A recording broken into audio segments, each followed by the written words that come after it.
नमस्कार बच्चों, आज हम बात करेंगे क्रिस्टल या स्पेस लैटिस के बारे में। क्रिस्टल या स्पेस लैटिस क्या होती है? देखिए, दोनों एक ही चीज़ होती है। क्रिस्टल लैटिस भी आ सकता है या फिर स्पेस लैटिस भी आ सकता है। जैसा कि हम पढ़ रहे हैं क्रिस्टलाइन सॉलिड के बारे में। किसके बारे में पढ़ रहे हैं हम? Crystalline solids. अब क्रिस्टलाइन सॉलिड्स के अंदर जैसे कि आपको पता है कि कॉन्स्टिट्यूएंट पार्टिकल होते हैं, और उन कॉन्स्टिट्यूएंट पार्टिकल की जो अरेंजमेंट है आपको पता है वो कैसी होनी चाहिए? रेगुलर। तो एक प्रकार से अगर हम क्रिस्टल या स्पेस लैटिस को डिफाइन करें तो ये क्या होती है? एक रेगुलर अरेंजमेंट होती है। क्या होती है? Regular arrangement. रेगुलर अरेंजमेंट किसकी भाई? ऑफ किसकी अरेंजमेंट होगी? रेगुलर कॉन्स्टिट्यूएंट पार्टिकल की। किसकी होगी? कॉन्स्टिट्यूएंट पार्टिकल्स की। अब आपको पता ही है कि कॉन्स्टिट्यूएंट पार्टिकल क्या हो सकते हैं भाई? ये एटम हो सकते हैं, मॉलिक्यूल्स हो सकते हैं, या फिर आयन्स हो सकते हैं। तो एक रेगुलर अरेंजमेंट किसकी? कॉन्स्टिट्यूएंट पार्टिकल की। किसके अंदर? 3 डायमेंशनल स्पेस। 3 dimensional space. आपको पता है कि कोई भी क्रिस्टलाइन सॉलिड होगा, यानी कि उसका जो भी क्रिस्टल होगा उसके अंदर कॉन्स्टिट्यूएंट पार्टिकल होंगे, और उन कॉन्स्टिट्यूएंट पार्टिकल की एक रेगुलर अरेंजमेंट होगी। किसके अंदर? 3 डायमेंशनल स्पेस के अंदर। और उसी को हम क्या बोलेंगे? क्रिस्टल या space lattice. Let me explain. जिस प्रकार से ये है, देखिए ध्यान से, ये क्या है? एक क्रिस्टल लैटिस है या स्पेस लैटिस आप इसको बोल सकते हो।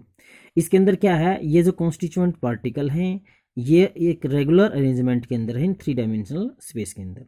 जैसे कि आप ये मान के चलो कि आपका जो एक प्रकार से मकान है उसके अंदर बहुत सारे रूम होते हैं। उन सभी से मिलकर जो है, जो भी आपका मकान बना हुआ है उसको आप स्पेस लैटिस या फिर क्या बोल सकते हो? क्रिस्टल लैटिस बोल सकते हो। फिर हम बात करते हैं कि जो स्पेस लैटिस है उसकी कैरेक्टरिस्टिक्स क्या है। कैरेक्टरिस्टिक्स का मतलब ये है कि कुछ पॉइंट्स होते हैं इसके अंदर। देखिएगा, प्रत्येक जो पॉइंट है, यानी कि जैसे इस प्रकार से ये पॉइंट है, इन पॉइंट्स को हम क्या बोलते हैं? देखिए, ये पॉइंट्स आपको दिखाई दे रहे हैं, ये पॉइंट्स, ये लैटिस पॉइंट या लैटिस साइट कहलाते हैं। कई बार 1 नंबर में पूछ लिया जाता है कि लैटिस पॉइंट या लैटिस जो है साइट क्या होती है। तो आपको बताना है कि प्रत्येक जो पॉइंट होता है लैटिस के अंदर जो रिप्रेजेंट करता है किसको रिप्रेजेंट करता है? एक प्रकार से हम कहेंगे कि वो कॉन्स्टिट्यूएंट पार्टिकल को। किसको रिप्रेजेंट करता है? Constituent particle. यानी कि कॉन्स्टिट्यूएंट पार्टिकल क्या होते हैं? कॉन्स्टिट्यूएंट पार्टिकल हो सकते हैं एटम, मॉलिक्यूल्स या फिर आयन्स। फिर हम बात करते हैं यूनिट सेल की। यूनिट सेल ये बहुत ही इंपॉर्टेंट है। यूनिट सेल क्या होती है? देखिएगा, ये हमारे पास स्पेस लैटिस है। अब इस स्पेस लैटिस का छोटे से छोटा 3 डायमेंशनल जो पोर्शन है, यानी कि हम क्या बोल सकते हैं? स्मॉलेस्ट 3 डायमेंशनल पोर्शन किसका? कंप्लीट क्रिस्टल लैटिस का, जो बार बार अपने आप को रिपीट करके, यानी कि रिपीटेड ओवर एंड अगेन, और किसका निर्माण करता है? कंप्लीट स्पेस लैटिस या क्रिस्टल लैटिस का निर्माण करता है। उसको हम क्या बोलते हैं? Unit cell. जिस प्रकार से आपको ये शेडेड जो है एरिया दिखाई देता है, इसको अगर हम बाहर निकाल लें इस प्रकार से, तो ये आपको जो है ये शेडेड एरिया आपको मिलेगा। इसी को हम क्या बोलेंगे? Unit cell. यानी कि यूनिट सेल क्या है? यूनिट सेल एक स्मॉलेस्ट रिपीटिंग यूनिट है इन स्पेस लैटिस, जो बार बार रिपीट करती है अपने आप को ओवर एंड अगेन, और क्या उत्पन्न करती है? क्या बनाती है? Complete crystal lattice. जिस प्रकार से अगर हम एग्जांपल लें दीवार का, तो दीवार को अगर हम क्या मान लेते हैं? स्पेस लैटिस, और जो उसके छोटे से छोटा जो पोर्शन है जिसको हम बोलेंगे ईंट, उसको उस ईंट को हम क्या बोलेंगे? उसकी यूनिट सेल। तो ईंट यहाँ पर क्या होगी? यूनिट सेल, और दीवार क्या होगी? Space lattice. जिस प्रकार से ईंट बार बार अपने आप को रिपीट करके किसका निर्माण करती है? एक पूरी दीवार का निर्माण करती है, उसी प्रकार से जो यूनिट सेल होती है वो भी अपने आप को बार बार ओवर एंड अगेन जो है क्या करके रिपीट करके किसका निर्माण करती है, स्पेस लैटिस यानी कि कंप्लीट स्पेस लैटिस का निर्माण करती है। फिर हम बात करते हैं कि जो यूनिट सेल होती है उसके क्या होते हैं, कुछ पैरामीटर्स होते हैं। क्या होते हैं, पैरामीटर्स ऑफ यूनिट सेल्स। देखिए यहाँ पर 6 पैरामीटर्स होते हैं। कितने पैरामीटर्स होते हैं, 6 को किस प्रकार से हम बात करेंगे 6 की, देखिएगा यहाँ पर देखिएगा, ये हमारे पास एक यूनिट सेल है। अब इसकी जो है 3 एजेस हैं, ए, बी और सी, यानी कि 3 एज, जिसको एज लेंथ बोल सकते हो आप, ए, बी और सी। फिर 3 यहाँ पर क्या है, एक्सियल एंगल। क्या है, एक्सियल एंगल्स। जिस प्रकार से ये देखिएगा, बी और सी के बीच में अल्फा है, सी और ए के बीच में बीटा है, और ए और बी के बीच में गामा है। तो यहाँ पर 3 एक्सियल एंगल कौन कौन से होंगे, अल्फा, बीटा और गामा। तो यहाँ पर कुल मिलाकर हमारे पास जो है, जो पैरामीटर्स की हम बात करते हैं यूनिट सेल के, वो कितने होते हैं, 6 होते हैं। कैसे होते हैं 6, 3 एज लेंथ यानी कि ए बी सी के रूप में, और 3 यहाँ पर क्या होते हैं, एक्सियल एंगल अल्फा, बीटा और गामा। ठीक है, तो ये क्या होते हैं, parameter of a unit cell. फिर हम बात करते हैं types of the unit cell की। इसकी बात करते हैं टाइप्स ऑफ यूनिट सेल, या इसके अंदर हम लैटिस की टाइप देखेंगे। देखिएगा, मेन जो है टाइप्स होती हैं 2। कौन कौन सी होती हैं, एक होती है प्रिमिटिव यूनिट सेल। क्या होती है, प्रिमिटिव यूनिट सेल, या इसको हम बोल सकते हैं क्या, सिंपल यूनिट सेल। ठीक है, दूसरी होती है नॉन प्रिमिटिव। कौन सी होती है, नॉन प्रिमिटिव, या इसको हम दूसरा नाम दे सकते हैं क्या, सेंटर्ड यूनिट सेल।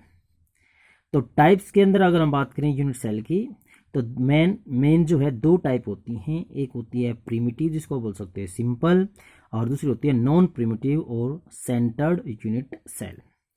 अगर हम बात करें प्रिमिटिव यूनिट सेल या सिंपल की, तो उसके अंदर क्या होता है, देखिएगा ध्यान से, यूनिट सेल के अंदर, सिंपल के अंदर, ये हमारे पास एक यूनिट सेल है। आप उसको इस प्रकार से ड्रा कर सकते हो।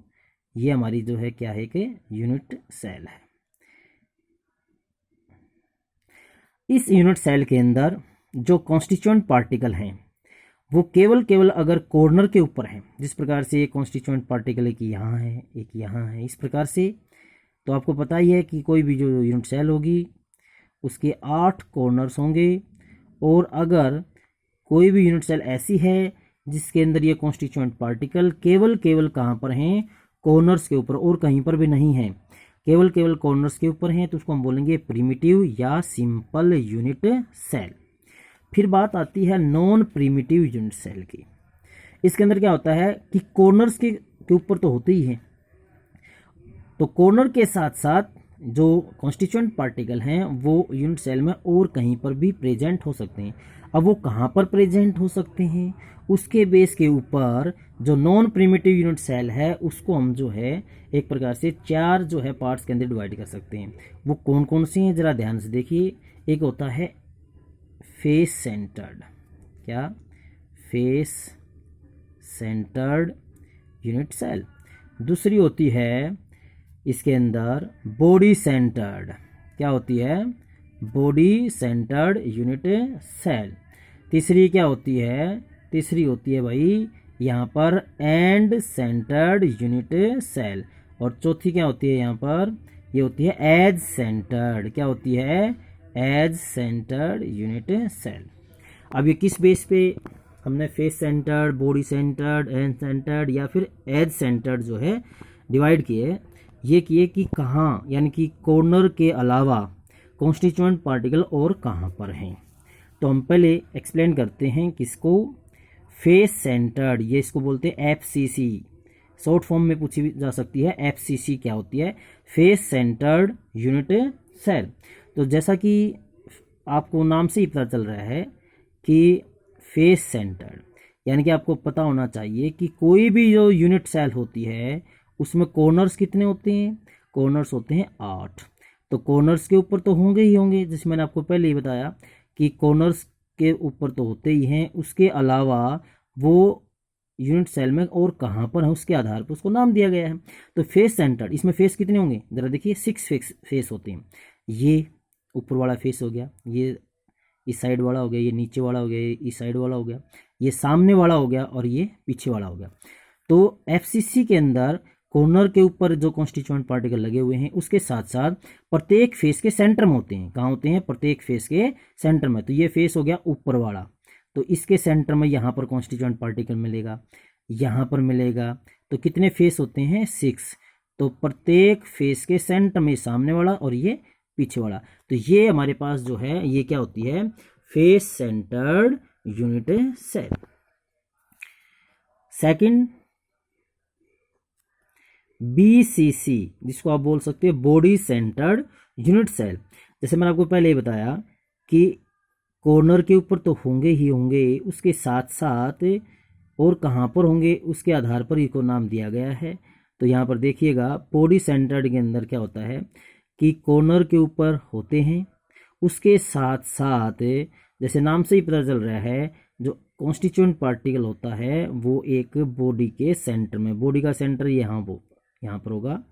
तो इस प्रकार की जो यूनिट सेल होती है उसको हम बोलते हैं बीसीसी या बॉडी सेंटर्ड, यानी कि कॉर्नर के साथ साथ बॉडी के सेंटर में अगर कॉन्स्टिट्यूएंट पार्टिकल है तो उसको हम क्या बोलेंगे, बीसीसी, यानी कि body centred unit cell.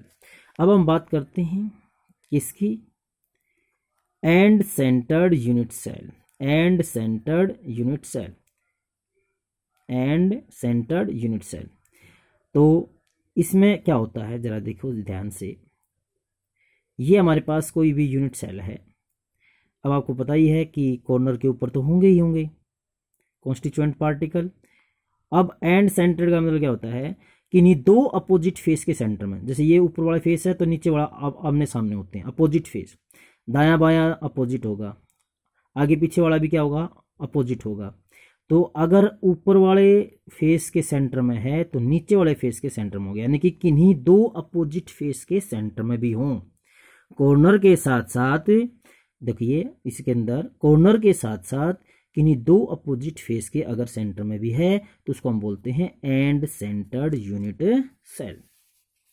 Last हमारे पास है fourth, edge centred. Edge centred unit cell. अब इसके अंदर क्या होता है जरा ध्यान से देखो, ये हमारे पास क्या है, एक यूनिट सेल है, ठीक है, ये हमारे पास क्या है, एक यूनिट सेल है। जैसे कि मैंने आपको पहले ही बताया कि कॉर्नर के ऊपर तो होते ही होते हैं। अब जैसे नाम से ही पता चल रहा है एज सेंटर्ड, इसका मतलब क्या होगा, प्रत्येक एज के सेंटर में। अब एजेस कितनी है, 1 2 3 4 5 6 7 8 9 10 11 12। तो टोटल एजेस इसके अंदर कितनी होती हैं, 12। तो 12 एजेस के सेंटर में, यानी कि ये हमारे पास एक एज होगी इसके सेंटर के अंदर, ये एज होगी इसके सेंटर में, ये एज होगी इसके सेंटर में। तो प्रत्येक जो एज होती है उसके सेंटर के अंदर भी अगर प्रेजेंट होते हैं तो उसको हम बोलते हैं एज सेंटर्ड यूनिट सेल। तो ये हमारे पास क्या थी, type of the unit cell. तो देखिएगा ध्यान से, मेन दो टाइप होती हैं, एक होती है प्रिमिटिव यूनिट सेल जिसको आप बोल सकते हैं सिंपल, एक होती है नॉन प्रिमिटिव या इसको बोल सकते हो आप सेंटर्ड। प्रिमिटिव और सिंपल के अंदर क्या होता है कि कॉन्स्टिट्यूएंट जो पार्टिकल है केवल कहाँ पर प्रेजेंट होंगे, कॉर्नर के ऊपर। अगर कॉर्नर के साथ साथ और कहीं पर भी हैं तो वो होती है नॉन प्रिमिटिव, और वो कहाँ पर है उसके आधार पर हमने इसको 4 जो है पार्ट के अंदर डिवाइड किया है, face centred, body centred, and centred और एज सेंटर्ड। तो ये फेस सेंटर्ड का मतलब क्या होगा कि कॉर्नर के साथ साथ कहाँ पर होंगे, प्रत्येक फेस के सेंटर में। बॉडी सेंटर्ड का मतलब क्या होगा कि कॉर्नर के साथ साथ बॉडी के सेंटर में। एंड सेंटर्ड का मतलब क्या होगा, कॉर्नर के साथ साथ किन्हीं दो अपोजिट फेस के सेंटर में। एज सेंटर्ड का मतलब क्या होगा कि यहाँ पर कॉर्नर के साथ साथ प्रत्येक एज के सेंटर के अंदर वो प्रेजेंट होते हैं। तो इस प्रकार से आप जो है बता सकते हो कितने टाइप की जो है यूनिट सेल बनती है। धन्यवाद।